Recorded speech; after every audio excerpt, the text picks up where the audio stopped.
Я вернулся в деревню, чтобы стать Хокаге. Ладно, не стану я Хокаге. Пока что не стану Хокаге. Вы, конечно, заметили, что на канале не выходили ролики почти что целую неделю. Ну ладно, не целую неделю, дней так 5, примерно 5-6. Но для моего графика это просто непростительно. И поэтому, чтобы извиниться перед вами, я подготовил небольшой сюрприз. Большой и тяжелый сюрприз. Представляю вам самый первый Xbox. И я расскажу о нем не сегодня, нет, я расскажу о нем, возможно, в следующем видео. Если, конечно, этот ролик наберет, ну, например, 15 или 20 тысяч лайков. Короче говоря, да, я очень хочу сделать по нему видео, но просто вам надо поставить лайк, потому что 15 тысяч 100% наберется, а 20 тысяч это если у вас писька встанет на меня. Короче, все в ваших руках. А вообще, я вернулся со Старкона, который проходил в Питере. И, честно говоря, для меня это была третья поездка в Питер вообще в жизни. И первое посещение Старкона. И первое мероприятие, от которого я не говнил со словами, что было скучно. Я не сказал, что это говно, наверное, мне проплатили. Нет, к сожалению. Хотя я не против. То есть, Старкон, если хотите мне заплатить денег, я не против. Вы знаете мою почту, можете попросить реквизит, и я все отправлю. Но вообще, мне действительно там понравилось. Ну, скажем так, не то, что прям ой-ой, кошмар, как было классно. Просто выше среднего. 28 числа я приехал к Старкону, и скажу по секрету, находится он очень далеко от самого Питера. И когда я туда приехал, конечно, у меня было чувство, что... А где все?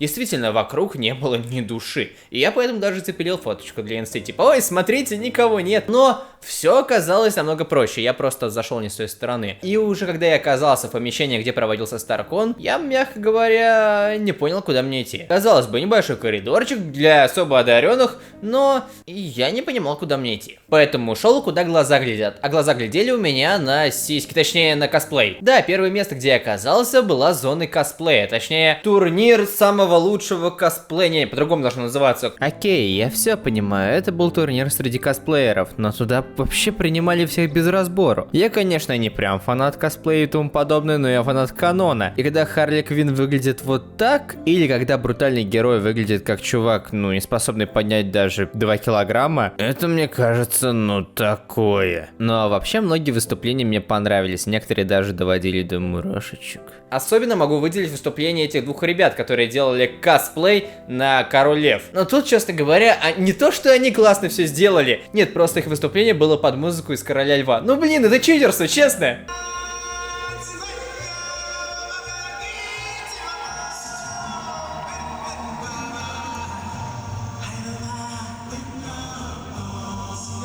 А дальше я оказался на самой ярмарке Старкона. И там лично для меня было вообще все очень круто. Когда ты оказался на этой, так сказать, ярмарке, кстати, она не особенно похожа на ярмарку. Да, там есть места, где вы покупаете всякие комиксы, плакаты. Но в общем это не превращается вокруг в гребаный магазин. Плавно размещены тематические стенды, на которых вы можете, к примеру, сфотографироваться. А на некоторых даже есть специальные квесты или задания. А от некоторых поделок, вот типа как Диабло, вообще стынет в жилах. И пока вы все это проходите, можете неожиданно даже встретить своих любимых блогеров, которые вещают с небольшого стенда. Мне, кстати, тоже предлагали на таком выступить, но я отказался, потому что, ну, не люблю я уж такое, извините. А давайте, кстати, выйдем на улицу. А на улице что у нас? Небольшие развлечения, рыцарские поединки, ну, по крайней мере, что-то похожее на них. И симулятор ютубера. Сейчас я вам покажу, как это работает. Вот я такой поднимаюсь, миллион подписчиков, потом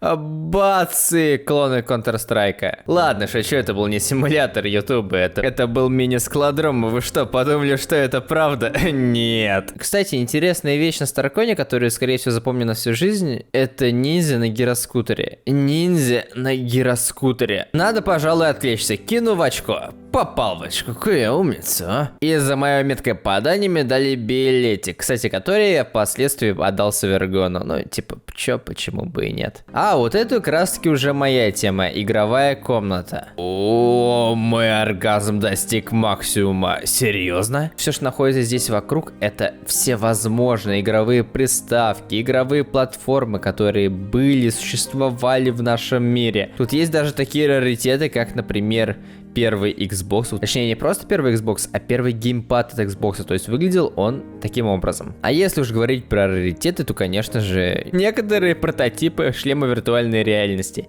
типа Virtual Boy. Ну, много здесь чего есть, на самом деле можно даже целое видео снимать, если бы мне там разрешили часок посидеть. Принц Перси, до сих пор помню, как я в него играл. Сейчас я покажу, как надо в него гонять. Тихо, ну ладно, не особенно выходит. А вот, кстати, в эту штуку я играл на информатике. Нелли, хватит сидеть за компьютером, что ты играешь в Doom, пошли. А вот те самые геймпады от Xbox, которые сейчас бы стоили по 12 штук. Как вы видите, они не сильно отличаются от сейчасшних версий. А вот это как раз таки реально раритет, и я хотел его купить и даже видео заснять, но меня опередили, и не получится теперь что-то записать.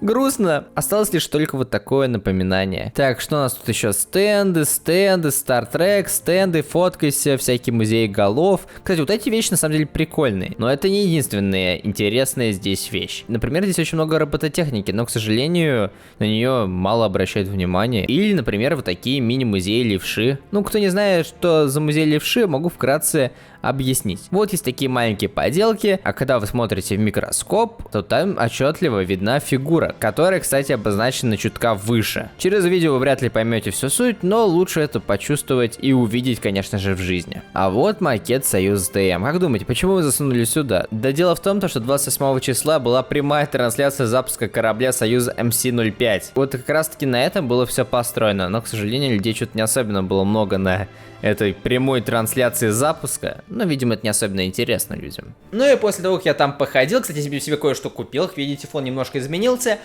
Да, я заменил фон вещами, которые я купил там. А еще мне девушка подарила вот это, чтобы я стал Хокаге. Ну еще, чтобы повыпендриваться люди, которые сейчас донатят, по-моему, 30 тысяч рублей или 45 тысяч рублей в компендиум ради получения вот этой штучки, обломитесь. Я ее купил за... сколько я купил ее? Я ее вроде как купил рублей за 800. И, конечно, да, на Алиэкспресс можно, наверное, купить за 100, но мне этого достаточно. Но даже несмотря на все эти приобретения, я что-то начал себя неважно чувствовать. Валялся, пытался уснуть, смотрел в потолок. Короче, просто старался как-то отвлечь самого себя от этого состояния, что ли. Даже думал, во что поиграть, но во что вообще можно играть, лежа в кровати? Стоп, а что насчет смартфонов? Guns of Boom. Эта игра, кстати, мне очень сильно напоминает Team Fortress 2, только теперь на экранах твоего смартфона. Господи, такая мультяшная и динамичная игра. Не думал, что когда-нибудь это скажу, но мне это нравится. Только запустил, а уже такие баталии. Эй, он меня убил. Ну ничего, это из-за того, что себя плохо чувствую. Блин, поиграл совсем немного, а чувствовать себя реально стал лучше. Вот что значит отвлечься от проблем. Ну или в моем случае от боли. Отложу пока Guns of Boom и пойду собираться на второй день Старкона. Ну и если что, по дороге поиграю. Как раз немного времени убью. Но вот во второй день началось самое интересное. Во-первых, в этот день была презентация команды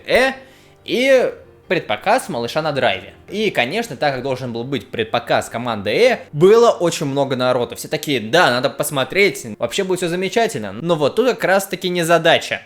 Они ролик не смонтировали. И самое забавное, что 1 августа, когда уже должен был выйти сам ролик, они тоже его не смонтировали. Да, это жестко. А если говорить про тот день, когда был предпоказ, то я его пропустил. Нет, не потому, что я ленивый или там хотел спать, нет, именно потому что они с 17 часов перенесли предпоказ на 21:20. И знаете, вот только что посмотрев команду скажу честно, я ничего не потерял. Единственное, что мне дала команда это, возможно, парочку таких шуток на уровне «это настолько плохо, что даже немного и хорошо». И вторая вещь — это открытие. Открытие для меня. Оказывается, Жарахов врал насчет размеров своего члена. На самом деле его елдак не настолько большой, как он должен быть. Я расстроен. Это просто...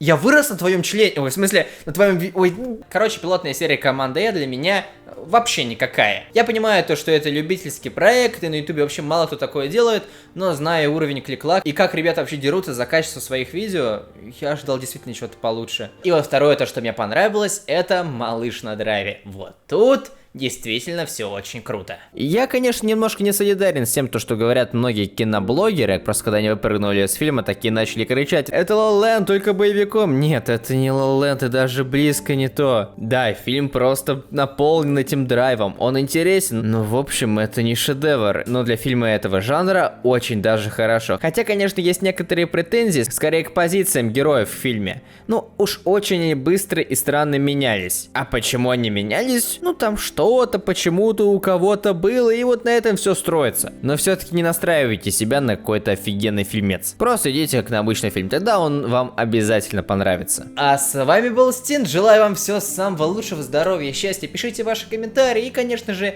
я не буду теперь пропадать куда-то, так что можете готовиться, ждать ролики, может даже скоро выйдут китайские игры, ой, в смысле пиратские игры, ой, в смысле, о, чё, это инсайды, я пошел.